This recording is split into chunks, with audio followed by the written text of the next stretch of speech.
They thought Jasmine Crockett would stay quiet while they played politics with someone's tragedy, but what happened next shook the entire room. This wasn't just a clapback. It was a masterclass in exposing hypocrisy, naming names, and demanding real accountability. And trust me, by the end of this, you'll see why Republicans instantly regretted coming for her. The fourth thing that I want to say is I'm tired of y'all cherry picking one horrible event, because that's what y'all do. Y'all find one terrible situation that took place, and then you say that person's name and you wear it out and you make it political. The reality is this: I got a few names for you if you want to start going through names, and you tell me which one of these names you've decided to do any type of legislation behind. We've got Virginia Guthrie, we've got Annie Farmer, we've got Maria Farmer, we've got Courtney Wild, Michelle Licata, Jenna Lisa Jones, Jennifer Araz, Sarah Ransom, Shantae Davies, Carolyn Adriano. And the reality is that it's our understanding that there may be close to 1,000 victims of Epstein, Maxwell, and others. So stop playing these games and acting like you care about one particular situation. You take a situation and then you exploit what has happened to not only that person, but you exploit those families and you make it a game. Stop just throwing a random dead person's name on something for your own political expediency. If you want to start talking about actually solving something, then maybe we should go to the other campaign promises, the ones that allegedly gave y'all a mandate.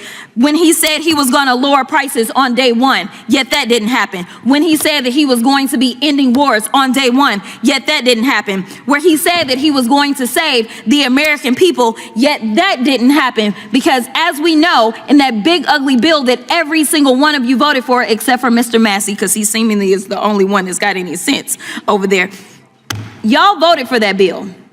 And the last time I checked, it's driving us further into debt while kicking people off of their health care, in addition to making sure that billionaires, which I would not be surprised if we start to roll out those names, and a number of those same billionaires, because these weren't they weren't $2 Johns. That's not what I got from the information. So stop telling us that you care. Show us that you care. Show those survivors that you care. Sign the daggone discharge petition, sit down and hear their stories, and then tell them to their faces that because your leader does not want to talk about this, that is who you have pledged your loyalty to and your fealty to, and you're not going to protect them, and you're not going to protect others that are suffering right now and others that will suffer in the future. And I will yield. Gentleman yields back. Gentleman from California is recognized. Thank you, Mr. Chairman. I want to be clear about what we just heard a few minutes ago from Ms. Crockett from Texas, that we are doing a bill on some, quote, random dead person. This person was a vibrant soul, had a life, was pursuing a degree. She's not some random dead person, but she's a symptom of a larger problem, which you guys have ignored for years, which is that we're going to import and fling open the gates of our southern border and allow these individuals to come into this country, that we're not going to vet them, that we're not going to ascertain about where they land, and that we're not even going to follow up. The gentlelady from Wyoming introduced into the record a Homeland Security report. There's a Health and Human Services report about all of the systemic failures of the last administration. And the flippant and, quite frankly, callous response by the gentlelady from Texas is that she's just some random dead girl. Now, she just walked out of the room, so I guess she didn't want to hear this. But her mother, if you want to talk to her mother, which I encourage you to do so that you understand who she was, here's a quote from her mother that she was texting with me. Kayla talked a mile a minute like a hummingbird. She loved animals, especially her cat Oreo. She cared about the homeless. She loved her mommy. She treasured her family and friends. She loved God and loved going to church. She loved her birthday and Christmas. She loved the beach and the pool and swimming. Her voice and laugh carried across the room, even when the room was quiet. She loved music and loved to have fun. She lived every day to the fullest, and boy, did that girl love to sleep. And I can go on and on. This was a young lady who was pursuing a degree as a veterinarian. She wanted to help people. She wanted to live her life. She wasn't some random dead person that we just plucked out of a hat. She is a symptom of a larger problem that you have ignored. We had a field hearing, my first term in Congress. Not a single damn Democrat showed up to look at the open border lawlessness caused by this administration. So while you sit here quietly for the last 4 years when Joe Biden and Kamala Harris allowed and tacitly sanctioned the trafficking of hundreds of thousands of children across the border, I think it's pretty dang shameful. You said nothing while young girls and boys were raped and otherwise abused by their smugglers and traffickers. You didn't even raise a finger to help when the New York Times, of all places, not really a bastion of conservatism, exposed the labor trafficking of unaccompanied minor children. There were no consequences to the actions of the last administration, and you just buried your heads in the sand. So Kayla Hamilton wasn't a random dead person.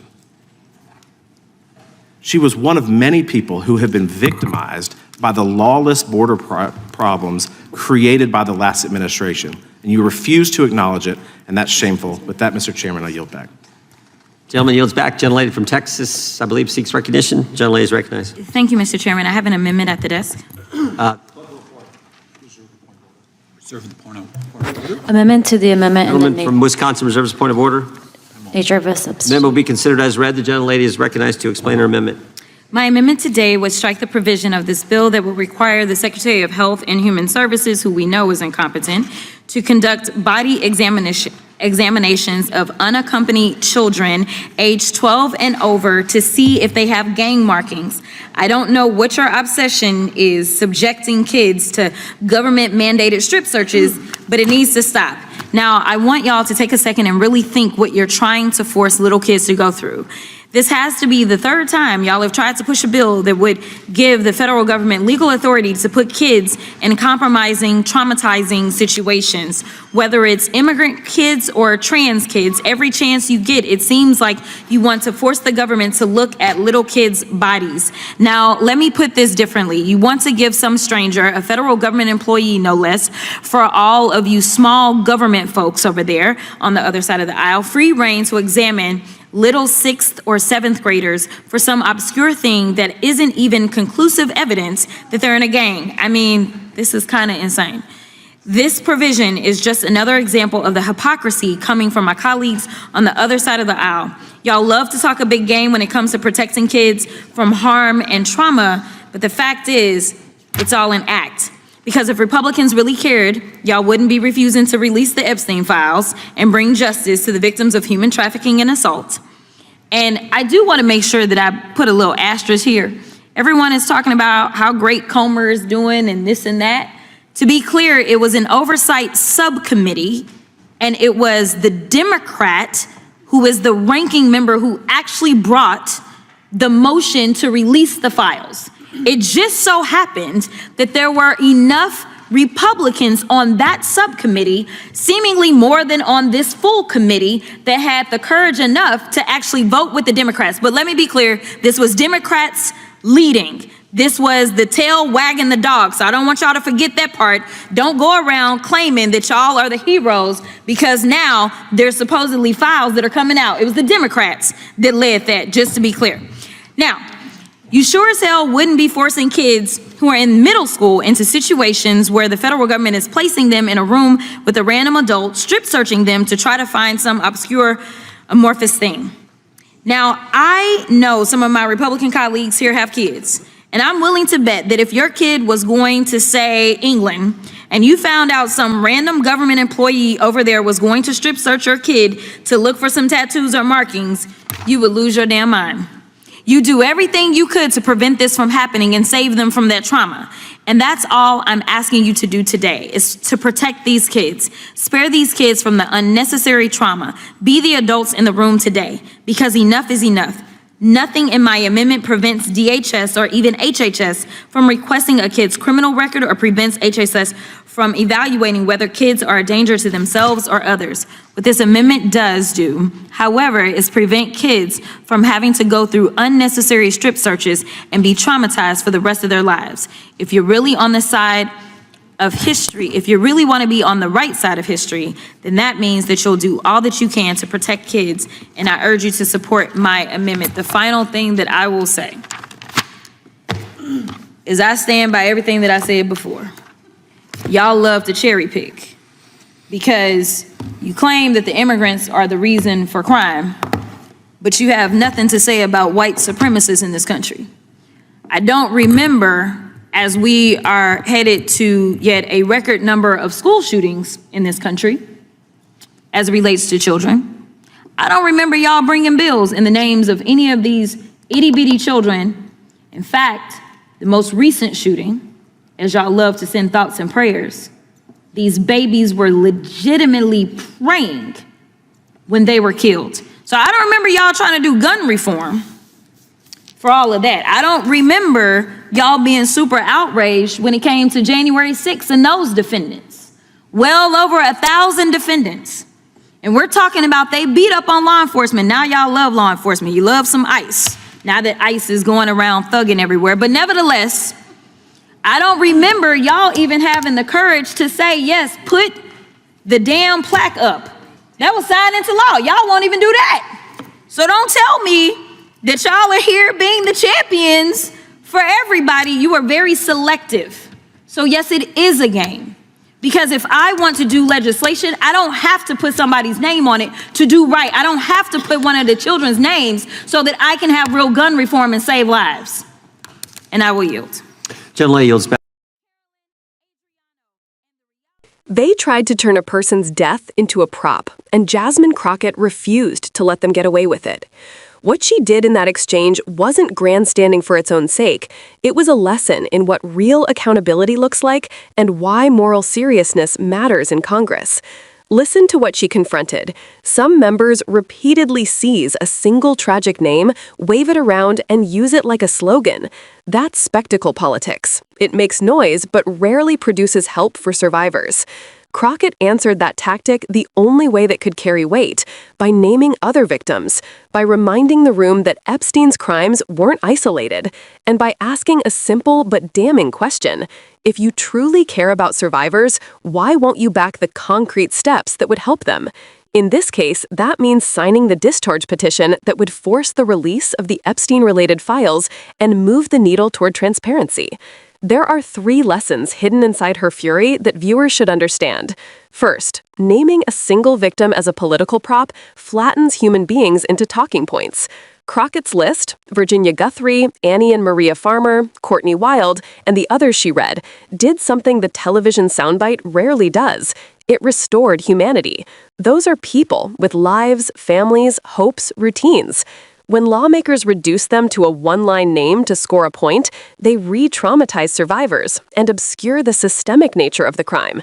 Crockett's insistence that this isn't a random dead person was a rebuke to the performative politics that takes advantage of grief rather than addressing its causes.